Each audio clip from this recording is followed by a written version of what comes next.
What's up? Let me talk to you.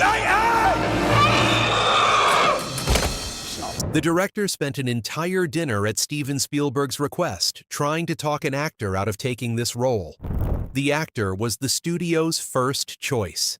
The director wanted someone else entirely. And the decision made at that dinner table is the reason this film exists the way you know it. By the end of this video, you will know exactly who was sitting across from that director, and what would have happened to one of the greatest buddy comedies of the decade if he had said yes. Think about being 12 years old in the summer of 1997 and watching two men in black suits step out of a car and suddenly understanding that the world was bigger, stranger, and funnier than anyone had told you. Men in Black made $589 million worldwide. It made Will Smith the king of the 4th of July. It sold sunglasses. It made aliens feel like neighbors. And the story behind it is every bit as strange as the film itself. Let's go. Number 10. The studio wanted Clint Eastwood. Jones said, "The script stank." Spielberg made a phone call. The studio wanted Clint Eastwood for the part of Agent K. Clint Eastwood. The squinting, the silence, the specific quality of a man who has seen everything and is no longer surprised by any of it. In retrospect, it makes complete sense. Clint Eastwood turned down the part. And then the script went to Tommy Lee Jones, who read it and reportedly said it stank, feeling it did not capture the tone of the comic. Jones only accepted the role after Steven Spielberg personally promised the script would improve, based on his respect for Spielberg's track record, not the director, not the studio. Spielberg personally called and made a promise. Jones took it on faith in one man's track record, and showed up to a production that still had no Agent J cast. The film had its straight man. It did not yet have its wild card. And the studio's choice for that wild card was a man who had just played Robin. Number 9. David Schwimmer said no. Then the director deliberately sabotaged his own dinner.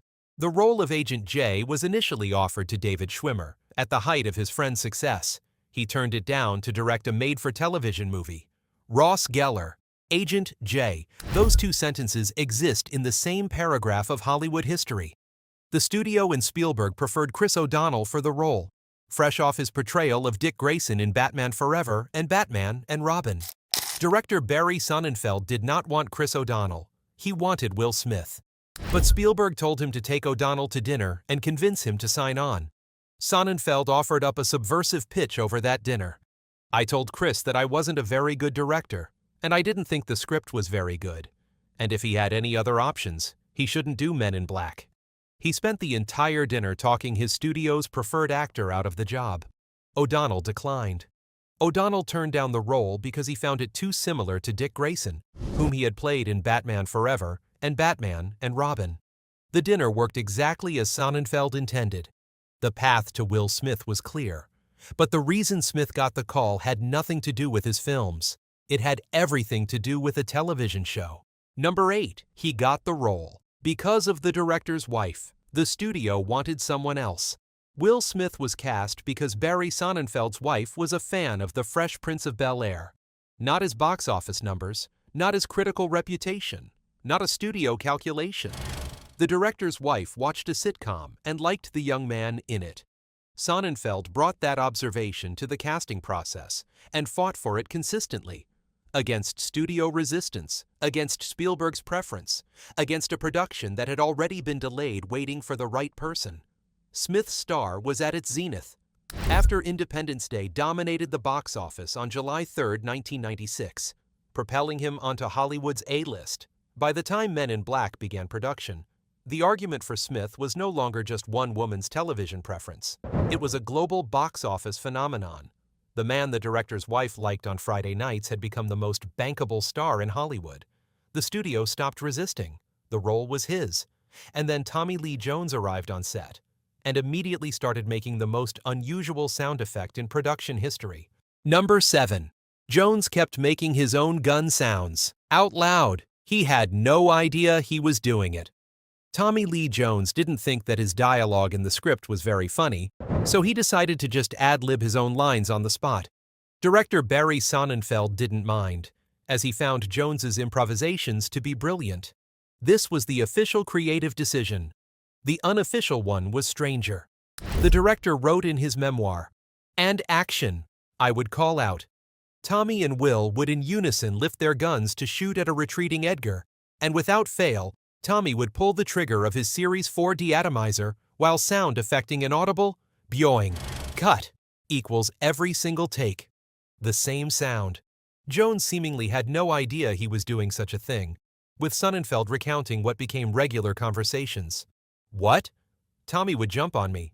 An Academy Award-winning actor with a decades-long career, completely unaware that he was making cartoon sound effects out loud during takes of a major studio film. The prop guns were silent by design. The sounds would be added in post. Jones's brain refused to accept a gun that didn't make noise, so he provided his own. Every time. And the improvisation didn't stop there. Number 6. Jones rewrote his own lines. Every day, Smith had to keep up in real time.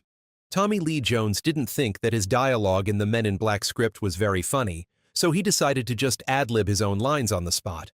Director Barry Sonnenfeld found Jones's improvisations to be brilliant, and Will Smith enjoyed the challenge of trying to keep up with his co-star. Think about what that means for Smith. He has prepared his lines, he knows the scene, he knows his beats. And then Jones arrives, the same man who was making byoing sounds with prop guns 30 seconds ago, and delivers something completely different from what the script says. Smith has to respond in real time, has to find the comedy in whatever Jones just invented, has to make it look like a conversation that was always going to happen this way. The chemistry you see on screen, the specific electricity between Agent J and Agent K, was not entirely built in a rehearsal room. It was forged in real time, take after take, by a younger actor keeping pace with an older one who had decided the words on the page were not quite good enough. And then there was the car. And what happened inside it? Number 5. They were forklifted 15 feet in the air, upside down, and Will Smith farted. As Barry Sonnenfeld wrote in his memoir, it was a good thing Tommy liked Will, since Mr. Smith had a tendency to fart. The director goes on to recount a horrific example wherein Jones and Smith were shooting a blue screen scene.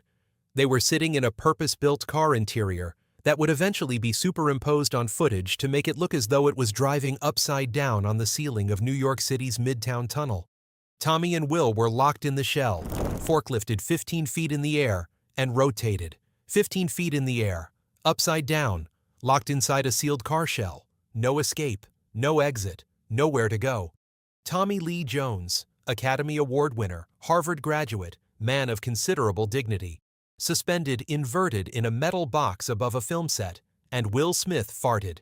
The director has described what followed as one of the more memorable moments of his entire career. Jones survived. The scene was completed. The friendship endured. Some partnerships are forged in adversity. Some are forged in something else entirely. And then Michael Jackson tried to destroy the whole thing from the outside. Number 4. Michael Jackson offered to do the sequel for free, on one condition. Michael Jackson briefly cameos in Men in Black 2 as Agent M. When he was first offered the opportunity, the King of Pop said that he would play a major role in the sequel for free if the studio would kick out Will Smith so he could be the star. Jackson was unable to convince Sony executives to remove Smith from his own franchise, especially since his star power made the franchise a hit in the first place, so Jackson only got a cameo. Let that land for a moment. The most famous entertainer on the planet, at the absolute peak of his global celebrity, went to Sony Pictures and offered to work for nothing. The condition: remove the man, whose name was on the poster from his own film. Sony said no. Jackson got a cameo. Smith kept his franchise. And somewhere in a Sony conference room in the early 2000s, an executive sat across from Michael Jackson and said the word no to his face. That executive deserves considerably more credit than they have ever received. While all of this was happening, the film was quietly doing something to the sunglasses industry that nobody planned. Number 3. Ray-Ban was about to be discontinued. Men in Black saved them. Ray-Ban aviator sunglasses were on the verge of being discontinued before Men in Black came out. The iconic style, the one that had been on Tom Cruise in Top Gun, The one that had been on every highway cop in every 1970s film was considered outdated by 1997. Sales had collapsed. The brand was being reviewed for discontinuation. And then two men in black suits put on Ray-Ban Predator sunglasses and walked toward a camera in slow motion. The film's VHS release was even attached to a rebate offer on a pair of Ray-Ban Predator model sunglasses. Sales of Ray-Ban aviators increased by over 100% following the film's release. A product on the verge of disappearing became one of the defining fashion accessories of the late 1990s because a costume designer put them on two actors and a cinematographer lit them correctly. The sunglasses that every generation since has worn without knowing why, saved by a summer blockbuster that itself almost starred the wrong two people entirely. And the man at the center of all of it was about to do something with a holiday weekend that nobody had ever done before. Number 2, he owned the 4th of July for a decade without trying. Independence Day opened on July 3, 1996. Men in Black opened on July 2, 1997. Hancock opened on July 4, 2008. Men in Black 2 opened over the same holiday weekend. 4 times. The same weekend, the same man, different films, different studios. The same result, the #1 film in America on America's birthday. Smith's status as the King of the 4th of July was secured.